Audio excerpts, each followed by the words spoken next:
हम सब हर रोज सड़कों पर भीख मांगते लोगों को देखते हैं और सच कहें तो अक्सर नजरअंदाज कर देते हैं। लेकिन क्या कभी सोचा है कि उस लाचारी के पीछे एक कितना क्रूर, कितना बड़ा संगठित अपराध छिपा हो सकता है? आज हम भारत के इसी बेगर माफिया की उन परतों को खोलेंगे जो शायद हमें हैरान कर देंगी। इस भयानक सच को किसी आंकड़े से पहले एक इंसान की कहानी से समझते हैं। एक ऐसी कहानी जो सच में हमें अंदर तक झकझोर कर रख देगी। ये आप बीती है सुरेश मांझी की। जरा इस क्रूरता के बारे में सोचिए। सुरेश को हमेशा के लिए अंधा बनाने के लिए उसकी आंखों में केमिकल डाल दिया गया। ये सिर्फ एक जुर्म नहीं है, ये तो इंसानियत का गला घोटने जैसा है। हुआ ये कि सुरेश को एक अच्छी नौकरी का झांसा देके किडनैप किया गया, फिर उसे नशा दिया गया, उसके शरीर को अपंग बना दिया गया और फिर उसे सिर्फ 70,000 रुपए में किसी दूसरे गिरोह को बेच दिया गया। उसे हर रोज दिल्ली की सड़कों पर भीख मांगने पर मजबूर किया जाता था। जानते हैं, उसे जानबूझकर भूखा रखते थे। दिन में सिर्फ 2 रोटियां, ताकि वो कमजोर दिखे और लोगों को उस पर तरस आए। और जब उसकी हालत बहुत ज्यादा बिगड़ गई तो उसे किसी टूटे फूटे सामान की तरह मरने के लिए फेंक दिया गया। सुरेश की कहानी, अफसोस की बात है कि कोई अकेली कहानी नहीं है। ये तो उस विशाल और बेरहम आपराधिक नेटवर्क का एक चेहरा है जिसे हम बेगर माफिया कहते हैं। तो आखिर ये बेगर माफिया है क्या? चलिए इसे आसान शब्दों में समझते हैं। ये अपराधियों का एक बहुत ही ऑर्गेनाइज्ड गिरोह है। ये लोग तस्करी, शोषण और हिंसा का इस्तेमाल करके मासूम लोगों से जबरदस्ती भीख मंगवाते हैं और उससे करोड़ों रुपए कमाते हैं। और इस कारोबार का साइज वो तो चौंकाने वाला है। एक अनुमान के मुताबिक भारत में ये संगठित भीख मांगने का धंधा करीब 1.5 ट्रिलियन रुपए का है। सोचिए, एक पूरी की पूरी अवैध अर्थव्यवस्था है जो इंसानी पीड़ा पर फल फूल रही है। और ये विशाल नेटवर्क भारत के 4 लाख से ज्यादा भिखारियों में से न जाने कितने ही लोगों को अपने चंगुल में फंसाकर उनका शोषण करता है। अच्छा, अक्सर हमें लगता है कि लोग शायद आलस की वजह से भीख मांगते हैं या फिर वो बहुत पैसा कमाते हैं। लेकिन क्या ये सच है? आइए कुछ ऐसी ही आम धारणाओं को तोड़ते हैं और हकीकत को आंकड़ों की नजर से देखते हैं।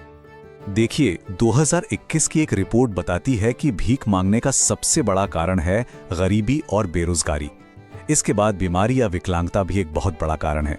सिर्फ एक छोटा सा हिस्सा अपनी मर्जी या आदत से ऐसा करता है। मतलब साफ है, ये मर्जी नहीं बल्कि मजबूरी का सौदा है। और वो जो मिथक है कि भिखारी लाखों कमाते हैं, आंकड़े तो कुछ और ही कहानी कहते हैं। एक औसत भिखारी दिन में मुश्किल से 150 रुपए कमा पाता है, जो दिल्ली की मिनिमम मजदूरी का 1/3 भी नहीं है। तो ये माफिया अपना ये घिनौना खेल आखिर खेलता कैसे है? उनका पूरा बिजनेस मॉडल एक ही चीज पर टिका है और वो है क्रूरता। उनका तरीका एक 4 स्टेप का दुष्चक्र है। सबसे पहले वो बच्चों और विकलांगों जैसे सबसे कमजोर लोगों को अपना निशाना बनाते हैं। फिर उन्हें अगवा करके यातनाएं देकर अपंग बना दिया जाता है। ड्रग्स और हिंसा के दम पर उन्हें काबू में रखा जाता है और आखिर में दिन भर की भीख की सारी कमाई उनसे छीन ली जाती है। ये क्रूरता किस हद तक जा सकती है, इसका एक उदाहरण देखिए।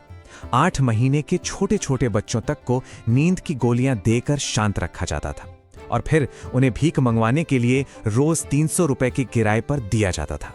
और ये गिरोह हमारी धार्मिक भावनाओं का भी फायदा उठाते हैं। ये भिखारियों को अलग अलग धर्मों के कपड़े पहनाकर मंदिरों और मस्जिदों के बाहर बिठा देते हैं ताकि लोगों की आस्था का इस्तेमाल करके ज्यादा से ज्यादा पैसा बटोरा जा सके। और अब एक ऐसा आंकड़ा जो इस समस्या की गंभीरता को दिखाता है।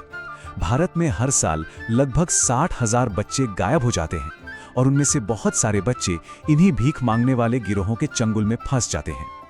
अब सवाल है कि इतनी बड़ी समस्या पर हमारी सरकारें क्या कर रही हैं? दुर्भाग्य से ज्यादातर कोशिशें समस्या को सुलझाने की नहीं बल्कि उसे बस कालीन के नीचे छिपाने की रही हैं। यह हमारी नीतियों और जमीनी हकीकत के बीच की खाई को दिखाता है। कानून तो बने हैं गिरोहों को पकड़ने के लिए, लेकिन सजा अक्सर पीड़ितों को ही मिलती है। पुनर्वास केंद्र हैं, पर वो या तो खाली पड़े हैं या बदहाल हैं। और जब कोई G20 जैसा बड़ा अंतर्राष्ट्रीय इवेंट होता है तो इन गरीबों को बस शहर से हटा दिया जाता है ताकि सब कुछ अच्छा दिखे। 2018 में दिल्ली हाईकोर्ट ने एक बहुत ही महत्वपूर्ण फैसले में कहा था, लोग अपनी मर्जी से सड़कों पर भीख नहीं मांगते, ये उनके लिए जिंदा रहने का आखिरी जरिया है। इस फैसले ने भीख मांगने को एक अपराध की तरह नहीं, बल्कि एक सामाजिक आर्थिक समस्या के रूप में मान्यता दी। ये सब जानकर मन में ये सवाल जरूर उठता है, तो फिर हम और आप क्या कर सकते हैं? आइए कुछ ऐसे ठोस कदमों पर नजर डालते हैं जिनसे शायद कुछ बदलाव आ सके। सबसे जरूरी, सीधे पैसे देने से बचना चाहिए, क्योंकि वो पैसा अक्सर माफिया की जेब में जाता है। इसके बजाय खाना, कपड़े या दवा जैसी सीधी मदद की जा सकती है। उन एनजीओज का समर्थन करें जो इन पीड़ितों के पुनर्वास के लिए अच्छा काम कर रहे हैं। अगर कहीं बच्चों से जबरदस्ती भीख मंगवाने का शक हो तो अधिकारियों को जरूर बताएं, और सबसे बढ़कर हर इंसान से सम्मान के साथ पेश आएं।